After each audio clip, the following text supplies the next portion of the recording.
Senhores telespectadores, hoje vamos dar uma volta pelo Chiado.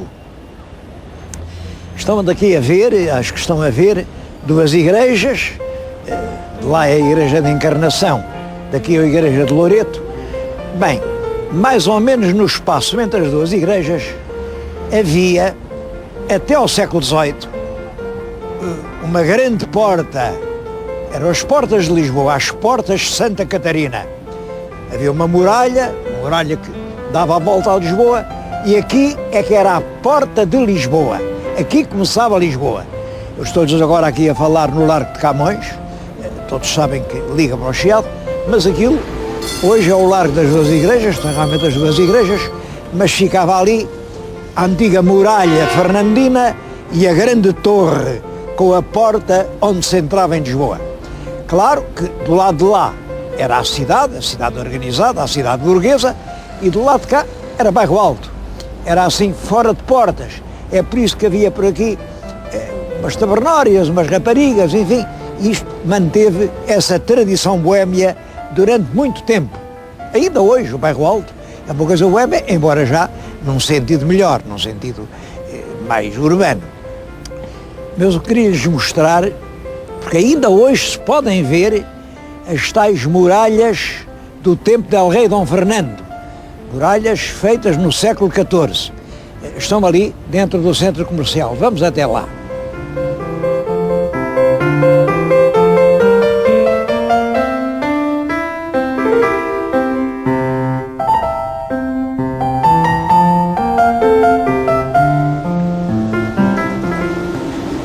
Aqui temos nós uma esquina de um torreão. Nós estamos já no primeiro andar, portanto é uma parte alta. Esta muralha tem uma história bonita. Foi construída no tempo do rei Dom Fernando. Andavam as mulheres de Lisboa com cestos a acarretar a pedra rapidamente, enquanto os pedreiros faziam as muralhas, porque os castelhanos já estavam a cercar Lisboa. E então, aqui do alto dos muros, as mulheres diziam para os soldados castelhanos: esta é a Lisboa prezada, mirá-la e leixá-la. Se querendes carneiro, qual demos ao andeiro? Se querendes cabrito, qual demos ao bispo? Isto queria dizer o seguinte: esta é a bela Lisboa para olhar, mas para respeitar. E se vocês querem carneiro, damos-lhe o mesmo que demos ao andeiro. Eles tinham morto poucos meses antes o conde João Fernandes Andeiro. Queremos cabrito, qual demos ao bispo. Eles tinham morto nessa mesma revolução o bispo de Lisboa atirando do alto da Sé. Bom, esse episódio está contado por Fernão Lopes, e as muralhas de onde elas cantavam eram exatamente estas. É uma pena que este grande monumento nos últimos anos tenha sido praticamente submergido ali na Rua do Alecrim. Este bocado que está à vista está iluminado, olhem, aqui por uma entidade particular, por este mesmo centro comercial em que lhes estou a falar. O IPAR não tem nada a ver com isto. Aqui há ali um troço, isto é bonito, é um centro comercial muito bonito, vale a pena dar uma volta neste centro comercial, que realmente tem tudo, tem antiquários, tem galerias de arte, tem pinturas, até ali está um retrato do Columbano, e nem mais nem menos que um estudo para um retrato de um Presidente da República. E no coração de Lisboa, as pessoas esquecem-se que aqui bem no centro da cidade, aqui há tudo.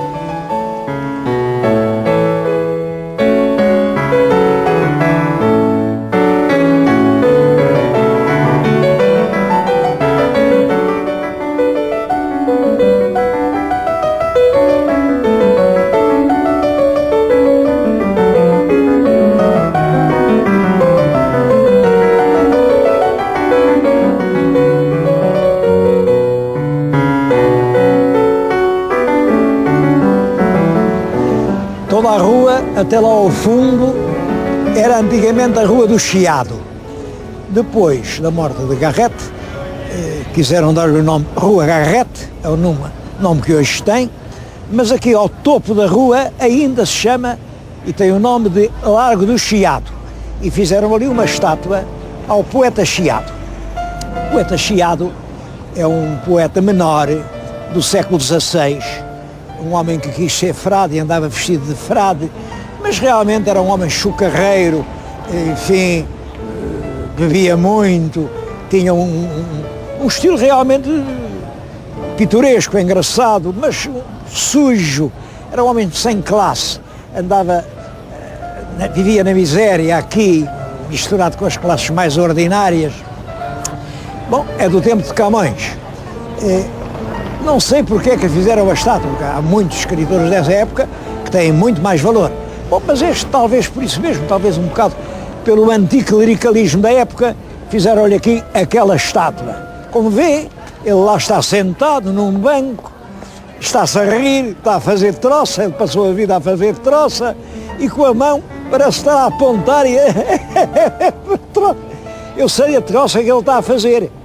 Está a apontar para um colega que está ali sentado em baixo, outro colega, porque é poeta como ele, está a apontar para o poeta Fernando Pessoa e está-se a rir, a dizer: tu que és tão grande, estás lá em baixo tão pequenino, e eu que era tão pequeno, estou cá em cima e sou tão grande.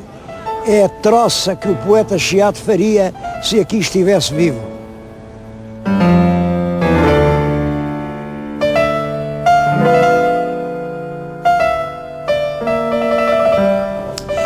Logo em frente da estátua do Chiado fica um estabelecimento que é célebre na literatura portuguesa e continua a existir.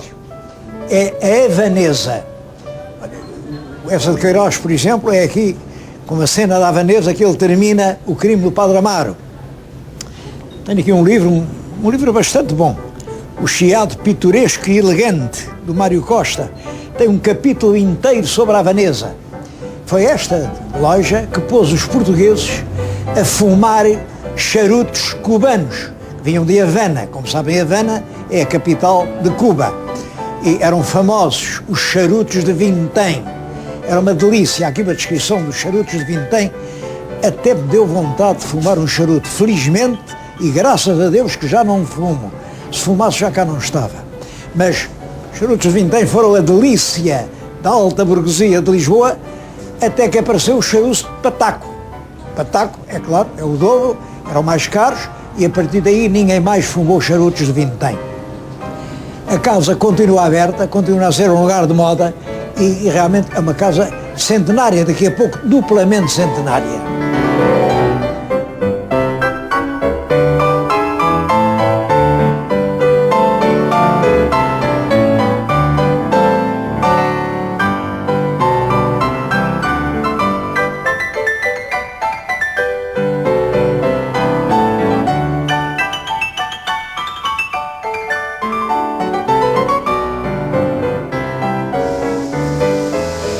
Mesmo ao lado da Havanesa fica o café da Brasileira, é a Brasileira do Chiado. Também já é centenária. Quando fez 100 anos, editaram estas chávenas, iguais às do tempo da fundação. Eu vou lá levar uma para me recordar, porque uma parte da minha vida está ligada aqui a este café. É uma cena de há cerca de 50 anos. Era Ministro da Educação, o engenheiro Leite Pinto, o engenheiro Francisco de Paula Leite Pinto, que andava então muito entusiasmado com a campanha nacional de educação de adultos. Bom, eu entrei aqui, porque o meu escritório era na Rua do Ouro, eu passava aqui todos os dias, vinha sempre aqui tomar um café, e estava o Ministro da Educação, que era o meu ministro, sentado aqui a uma mesa, não sei se era exatamente esta, mas era aqui neste sítio, ao meio da Brasileira, estava com o meu sogro. Eles eram amigos, nos íamos bolseiros em Paris. Estavam a conversar, é claro, o meu sogro disse: venha cá, eu quero lhe apresentar o meu genro. E o ministro diz: fala comigo. E diz-me então: e o que é que me diz da campanha de educação de adultos? Eu estava muito, enfim, muito orgulhoso dessa obra. E eu disse: ó Sr. Ministro, eu acho que não serve para nada. O quê? Não serve para nada? O senhor é capaz de me dizer isso? Então pusemos 1 milhão de adultos a ler e o senhor diz-me que não serve para nada. Não serve, Sr. Ministro. Não serve porque saber ler é só uma faculdade, é uma capacidade que as pessoas têm. As pessoas saber sabem, mas não leem. E não leem porque não há livros para elas lerem. Um livro aqui na livraria ao lado custa o salário de um trabalhador o mês inteiro. Como é que o senhor quer que nos leiam? Portanto, sabem ler, mas não leem. Ora, o importante não é saber ler, o importante é ler mesmo. Bom, o ministro ficou um bocado chateado. Vamos, lá se foi embora. Passado cerca de um mês, o subsecretário da Educação, que era o doutor Baltasar Rebelo de Sousa, convoca-me lá para o gabinete e disse: olha, o ministro contou aquela conversa ao presidente do Conselho. E o presidente do Conselho diz que você tem toda a razão, que é assim mesmo. O que é importante é que o povo leia, não é só saber ler. E de facto o povo não lê porque não há livros. Ele, apesar de já estar, isto era julho ou agosto, apesar do ano económico estar muito adiantado, ainda lhe arranja 10 mil contos para o senhor mandar fazer esses livros de coisas que interessem ao povo. Livros sobre a agricultura, livros sobre a alimentação, livros sobre a saúde, livros sobre a história, livros sobre as nossas terras. E faça o que quiser. E eu interrompi o serviço, instalo-me ali na Rua da Junqueira a trabalhar freneticamente. Recordo-me que até ao fim desse ano ainda consegui publicar 17 livros, pedidos a vários autores, cada um falava do que sabia. Depois isso continuou no ano seguinte. No todo há cerca de 100 títulos com 2 milhões de exemplares de livros.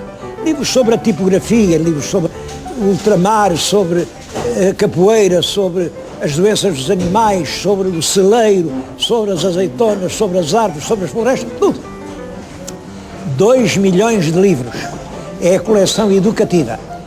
Confesso que é das coisas que eu fiz na vida e de que tenho verdadeiro orgulho. Ora bem, estou a recordar isso aqui, onde essa coleção nasceu. Foi desse encontro casual com o ministro que nasceu uma coleção que pôs milhões de portugueses a ler.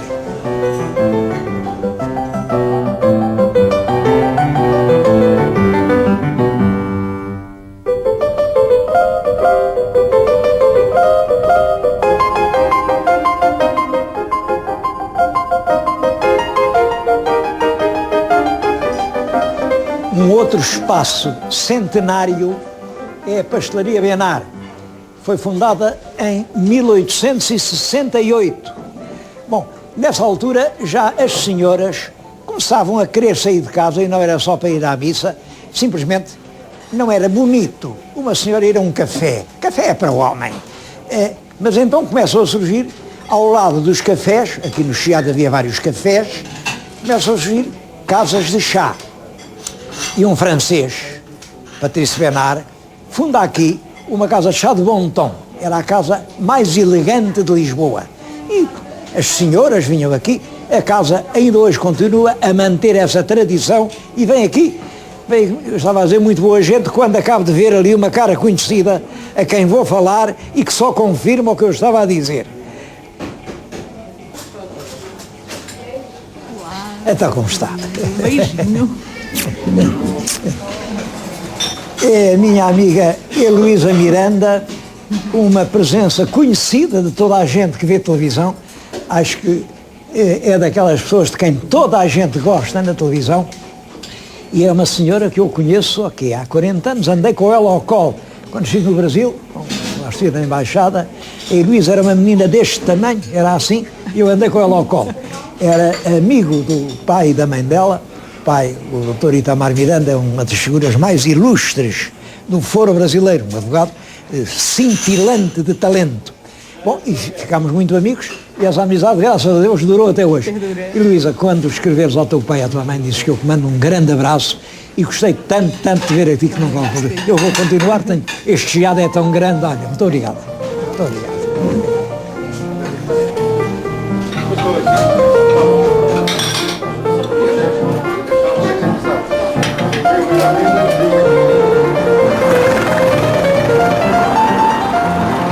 Este lugar transformou-se num centro cultural há muito tempo. Em 1732, reinado de Dom João V, muitos anos antes do grande terremoto do tempo de Pombal, foi fundada aqui, neste mesmo sítio, uma livraria de um senhor francês, o senhor Bertrand. Deve ser a livraria mais antiga do país, uma das mais antigas da Europa, a livraria Bertrand. Hoje é enorme, enorme, há aqui milhares e milhares de livros, claro, uns melhores, outros piores. Eu abri ao acaso este, e não é editado por aqui, é Toda a História do Mundo. E, infelizmente é um livro que vem patrocinado pelo Instituto Nacional do Livro, e aconteceu-me logo isto. Está a falar em 1492, o ano decisivo da tomada da Granada e da descoberta da América, e a seguir, Portugal tinha nascido um século antes.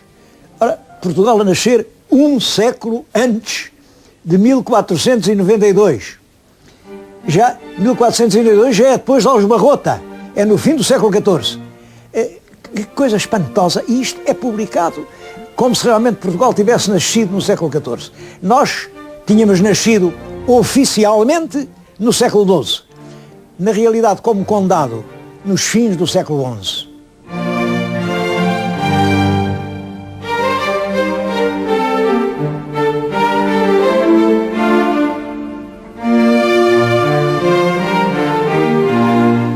Mais moderna, mas também já quase centenária, é esta livraria Sá da Costa. Fica também aqui ao lado da Brasileira.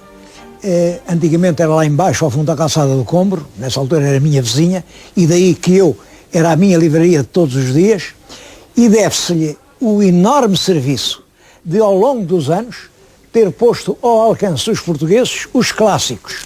Isto é a coleção dos clássicos Sá da Costa, neste caso são as décadas do Diogo do Couto, mas tem 104 títulos de livros que mais ou menos estavam esgotados, não estavam ao alcance do leitor médio e que hoje se podem com pouco dinheiro comprar. Acho que é um nobre serviço que esta livraria prestou à cultura portuguesa.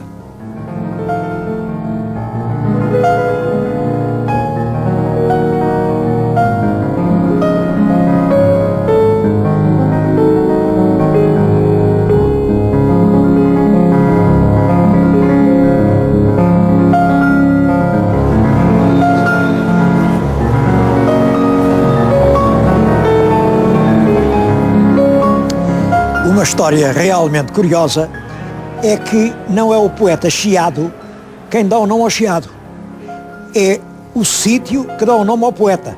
Ele chamava-se António Ribeiro, mas vivia ali no Chiado.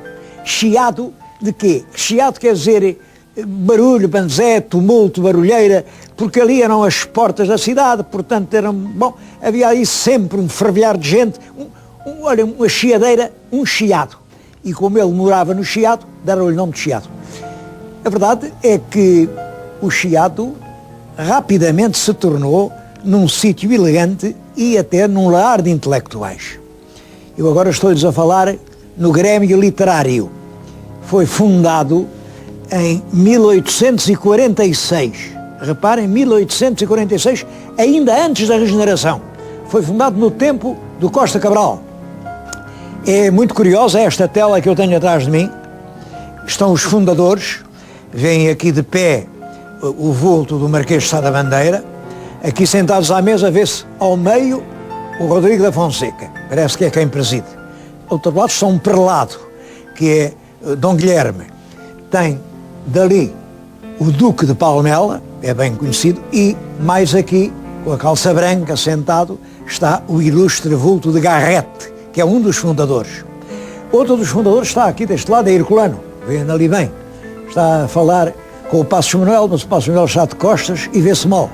Lá ao fundo está o José Estevão, grande orador do tempo, e o Rodrigues Sampaio. Portanto, é a nata da gente do meado do século.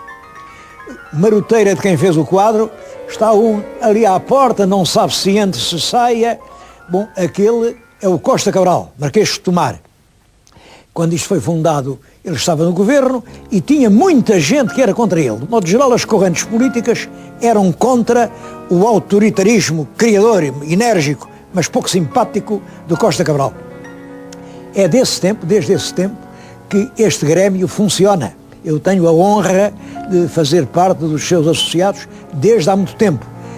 tem sido o lar de muita gente. Aqui aconteceu muita coisa. Olhem, está ali uma salinha onde essa de Queiroz vinha, quando estava em Lisboa, a ler os jornais. Chamava-lhe a Sala Verde, ainda hoje está pintada de verde. A mesa era esta mesma. Suponho que a cadeira também é ainda do seu tempo. É claro, os jornais é que são outros.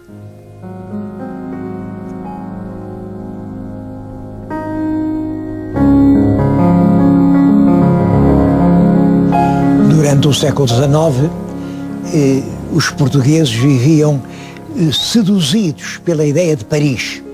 Já havia comboio, o Sud, podia-se ir a Paris de comboio, poucos iam, era raro ir até Paris.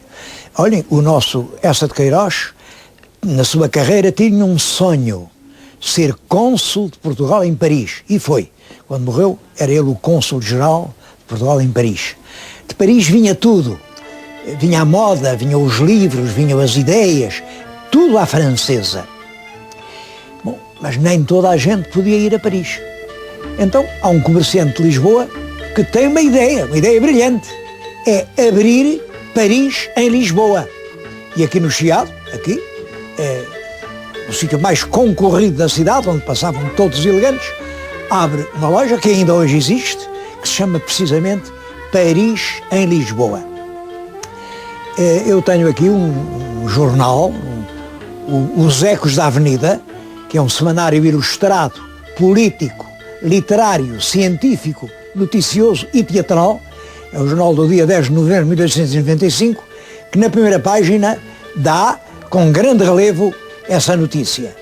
Abriu Paris em Lisboa. Isto é um diploma assinado por El Rei Dom Carlos, que autoriza a casa a intitular-se fornecedora da Casa do Rei, da Casa Real. Este é outro documento, este da Rainha Dona Amélia, assinada pelo Conde de Sabugosa, que autoriza a casa a intitular-se fornecedora da Casa de Sua Majestade a Rainha. Bom, toda a elegância de Lisboa passou por aqui. A casa continua aberta, hoje a moda já não vem de Paris. Há quem diga que até já nem passa no Chiado, mas é preciso não saber o que é o Chiado para continuar a dizer isso.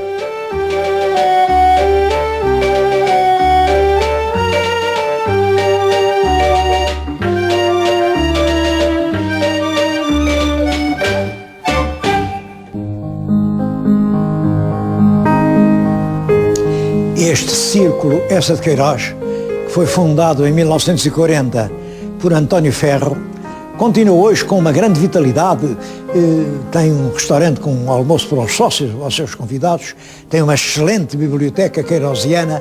Bom, e reúne-se aqui muita gente ilustre. Além disso, há aqui um pormenor que eu não posso deixar de recordar. Presta-se homenagem a uma individualidade a quem eu estou muito ligado. Fui grande amigo dele durante a vida inteira, o Dr. Baltasar Rebelo de Sousa. A biografia dele foi escrita pelo filho, o Dr. Marcelo Rebelo de Sousa, com quem eu, aliás, tenho umas contas a ajustar. Ele disse agora num programa que eu sou a principal referência da televisão nos últimos 50 anos. É uma inexatidão, ele disse isso, mas disse isso por modéstia, porque a principal referência não sou eu, é ele.